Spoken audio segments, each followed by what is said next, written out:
Have you ever been enjoying a wonderful, steaming hot shower, singing your favorite song, when suddenly the water turns freezing cold and takes your breath away? Or maybe you have walked past that large cylindrical metal tank sitting quietly in your garage, basement, or bathroom, and wondered what is actually going on inside that massive canister. We rely on hot water every single day for bathing, washing dishes, and doing laundry, yet most of us treat our water heater like a magical black box that just works forever until the day it suddenly breaks down or floods the floor. The idea of mixing high-voltage electricity or burning gas with gallons of pressurized water under our roof sounds like a recipe for disaster, yet millions of these machines operate safely around the world every single second. Today, let us open up the outer shell, look inside the tank, and break down exactly how a standard electric storage water heater works, step by step, so you understand the brilliant engineering keeping your showers warm and your home safe. To understand how a water heater functions, we first need to look at its simple but clever plumbing layout. When you turn on the hot water tap in your shower, clean, pressurized water from your city water supply or well rushes into the water heater tank to replace the water you are using. But here is the very first mechanical problem. Incoming tap water is naturally cold. If that icy water were dumped straight into the top of the tank where the ready-to-use hot water is waiting, it would instantly cool down your shower water within minutes. To solve this, engineers designed a simple pipe called a dip tube. When cold water enters the inlet at the very top of the tank, the dip tube acts like a long straw, guiding that freezing cold water all the way down to the very bottom of the tank without disturbing the heated water sitting at the top. This brings us to one of the most beautiful laws of physics used in plumbing, which is thermal convection and stratification. As the cold water sits at the bottom of the tank, it gets heated by the machine's internal heating elements. Because hot water is naturally less dense and much lighter than cold water, it naturally rises to the very top of the tank, while the heavier cold water stays trapped at the bottom until it gets warmed up. When you turn on your shower tap, the pressurized cold water rushing into the bottom of the tank naturally pushes the floating hot water at the top out through the exit pipe and straight into your plumbing fixtures.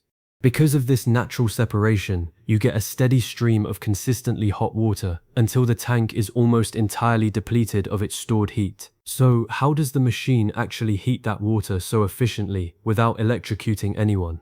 Inside a typical electric water heater, you will find two heavy-duty electric heating elements, one located near the top of the tank and one located near the bottom. These elements look like thick, bent metal loops, and they operate on the exact same scientific principle as a giant electric tea kettle or a toaster. When electricity passes through the metal resistance wire inside the loops, the wire gets intensely hot, transferring that electrical energy directly into the surrounding water. What is fascinating is that these two heating elements do not work at the exact same time. Instead, they operate in a clever, synchronized team managed by two separate thermostats. When you use up all the hot water in the house and the tank fills up with entirely cold water, the upper thermostat triggers the top heating element first. This top element works as hard as it can to quickly heat the top quarter of the water tank, so that if you desperately need to wash your hands or do a quick dish, you have access to hot water as fast as possible. Once that top layer of water reaches your desired temperature, which is usually around 120 degrees Fahrenheit or 49 degrees Celsius, the upper thermostat clicks off and hands the job over to the lower thermostat. The bottom heating element then turns on and quietly takes its time heating the remaining bulk of the cold water sitting at the bottom of the tank. This alternating system prevents the appliance from pulling an excessive amount of electrical current all at once, while ensuring your home recovers its hot water supply as efficiently as possible. Now, wrapping around this entire process is a crucial layer of insulation. If you tap on the outside of a modern water heater, the metal jacket feels completely cool to the touch, even though the water inside is boiling hot. That is because between the inner steel tank and the thin outer metal casing lies a thick, dense layer of polyurethane foam insulation. This foam traps the thermal energy inside like a giant thermos bottle, allowing the machine to hold water at scalding temperatures for hours or even days, with minimal energy loss, which stops your electricity bill from skyrocketing. However, keeping gallons of water inside a closed steel tank creates two invisible, highly destructive enemies over time: corrosion and extreme pressure. Let us look at how the water heater fights off its first enemy, rust.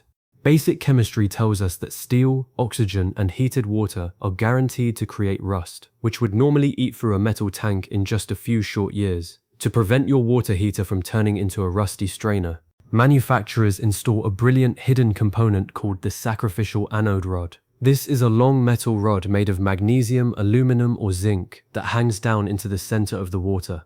Because these metals are much more electrochemically reactive than the steel of the tank, the microscopic corrosive minerals floating in the water are magnetically attracted to the rod instead of the tank walls. The anode rod literally sacrifices its own life, slowly dissolving and rusting away over several years, so that your steel tank remains entirely untouched and rust-free. This is why plumbers always recommend checking and replacing this rod every few years, as a fresh rod can easily double the lifespan of your entire water heating system. Finally, we have to talk about the most important safety feature on the entire machine, which protects your home from the second enemy, thermal pressure. As water is heated from a cold liquid into a scalding hot state, it naturally expands in volume. Because the steel tank is completely closed and sealed, this expanding water causes the internal pressure to rise significantly. If a thermostat ever malfunctioned and got stuck in the on position, the heating element would boil the water endlessly, creating massive amounts of high-pressure steam that could literally cause the metal tank to rupture like a bomb. To make sure this never happens, every water heater is equipped with a mechanical failsafe called a temperature and pressure relief valve, commonly known as a T and P valve. This brass valve sits near the top of the tank and acts as an emergency escape hatch. If the temperature inside the tank ever exceeds 150 degrees Fahrenheit, or if the pressure climbs above safe structural limits, the spring inside this valve automatically pushes open, releasing the boiling water and steam safely through a drain pipe onto the floor. It is a brilliant, purely mechanical safety guard that requires zero electricity to save your home from a catastrophic explosion. So, the next time you step into a relaxing, steamy shower on a freezing winter morning, you will know that it is not just luck keeping you warm.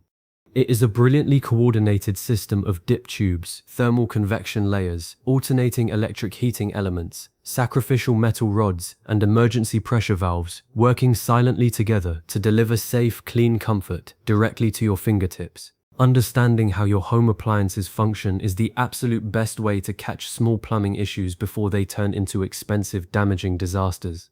If this explanation helped demystify your home's water heater and you want to learn how more everyday machines work, make sure to hit that subscribe button, give this video a thumbs up, and leave a comment below telling me how old your current water heater is. Thanks so much for watching, and stay warm.